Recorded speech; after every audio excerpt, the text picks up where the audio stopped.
নমস্কার, স্বাদ কথার নতুন আরও একটি রেসিপিতে আপনাদের সবাইকে স্বাগত জানাই। আজকে আমি ঘরে তৈরি করব মটর ডালের ধোকা এবং সেই ধোকার ডালনা আপনাদের সাথে শেয়ার করব। আমি আজকে আমার রান্নাঘরে নিয়ে এসেছি ধোকা বানানোর সহজ রেসিপি। ধোকার ডালনা খেতে আমরা প্রত্যেকেই ভীষণ ভালোবাসি, কিন্তু আমরা খুব কম মানুষ আছি যারা ঘরে তৈরি করি। ভাবি বোধহয় অনেক কঠিন, তাই আমরা প্যাকেট ধোকা কিনে এনে চটপট বানিয়ে ফেলি। নিরামিষের দিন বলতেই ধোকার ডালনা, আর দুপুরবেলা গরম ভাতে সুস্বাদু এক রান্না। খুব সহজেই বানানো যায়, খুব অল্প সময়ের মধ্যে, আর দারুণ হয় খেতে। ধোকা বানানোর জন্য সবার প্রথমে যেটা প্রয়োজন সেটা হচ্ছে মটর ডাল। গতকাল রাত্রে ভালোভাবে ধুয়ে জলে ভিজিয়ে রেখেছিলাম।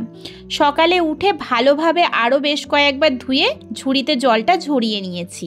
এরপর মিক্সচার গ্রাইন্ডারের বাটির মধ্যে পুরো ডালটা দিয়ে একবার ঘুরিয়ে নিয়ে চলে এসেছি।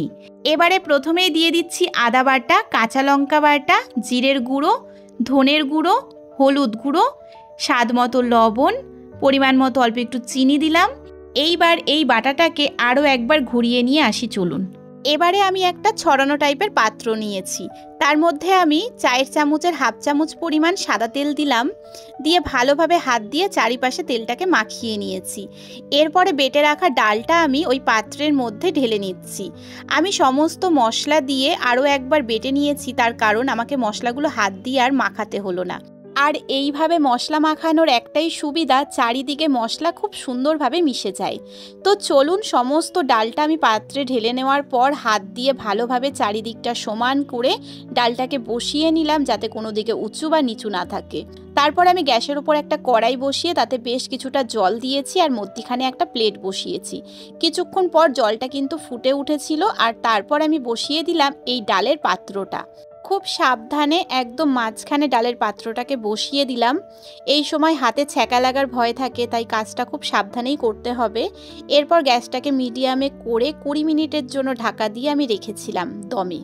তো তারপরে একদম পুরো তৈরি হয়ে গেছে ধোকাটা। আমি হাত দিয়ে দেখলাম যে কোনোভাবে হাতে লেগে যাচ্ছে কিনা, তো দেখলাম যে না, হাতে একদমই লাগছে না, খুব সুন্দরভাবে বসেছে ডালটা। গ্যাসের ওপর থেকে নামিয়ে নিয়ে 10 মিনিট মতো আমি ঠান্ডা করে নিয়েছিলাম, আর তারপরে কিন্তু আমি একটা চাকুর সাহায্যে এখন কেটে নিচ্ছি।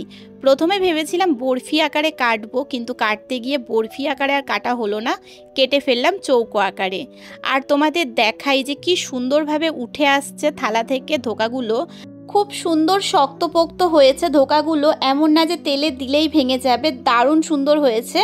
এবারে আমি আপনাদের সাথে শেয়ার করব আমারই হাতে বানানো ধোকা দিয়ে কিভাবে ধোকার ডালনা রেডি করছি।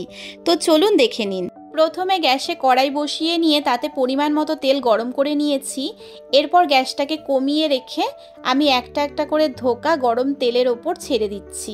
গ্যাস এই সময় একদম কমিয়ে রাখতে হবে, আর খুব আস্তে ধীরে ভাজতে হবে। গ্যাস হাই ফ্লেমে রেখে যদি বড়াগুলো দিই তাহলে কি হবে, ওপরটা লাল হয়ে পুড়ে যাবে, কিন্তু ভেতরটা কাঁচা থেকে যাবে।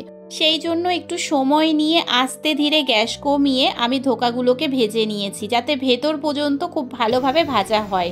আর বাইরেটা খুব বেশি কড়া করে ভাজবো না, তাহলে ঝোলে যখন দেবো ধোকাগুলোকে, ধোকার মধ্যে রস ঢুকবে না, তাই খুব কড়া করে ভাজবো না। হালকার ওপর ভেজে কিন্তু আমি নামিয়ে নিয়েছি। এরপর গ্যাসের ওপর আমি অন্য একটা কড়াই বসিয়ে নিয়েছি। যে কড়াইতে ধোকা ভেজেছিলাম অনেকটাই তেল বেঁচেছিল, তাই পরিমাণ মতো তেল আমি এই কড়াইতে ঢেলে নিলাম। এরপর একে একে ফোড়ন দিয়ে দিচ্ছি গোটা দারচিনি, এলাচ, তেজপাতা, গোটা শুকনো লঙ্কা, গোটা সাদা জিরে।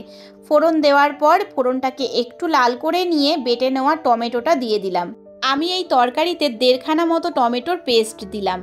এরপর একটু নেড়েচেড়ে কষিয়ে নেওয়ার পর প্রথমেই দিলাম আদা বাটা, কাঁচা লঙ্কা বাটা, আর দিচ্ছি গুঁড়ো মশলা, ধনের গুঁড়ো, জিরের গুঁড়ো, 2 রকমের লঙ্কার গুঁড়ো, লবণ, হলুদ গুঁড়ো। তারপর মশলার বাটি ধোয়া জল দিয়ে ভালো করে এবার নেড়েচেড়ে কষিয়ে নেব। একটু সময় নিয়ে ধীরে সুস্থে গ্যাস মিডিয়াম টু লোতে রেখে কষিয়ে নিতে হবে।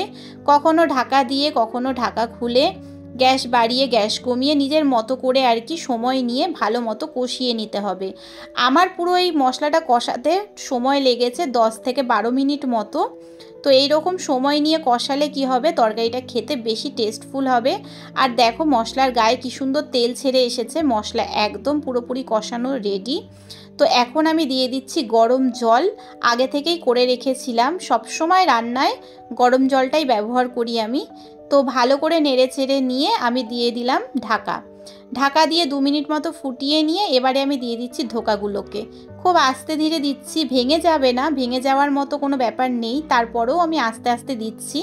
একবারে খপ করে পড়লে হাতে ঝোল ছিটে আসতে পারে সেই জন্য।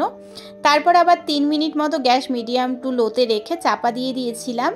এরপর দেখো একদম পুরোপুরি রেডি হয়ে গেছে আর ধোকার ভেতরে খুব সুন্দর রস ঢুকেছে, সেটাও আমি দেখে নিলাম।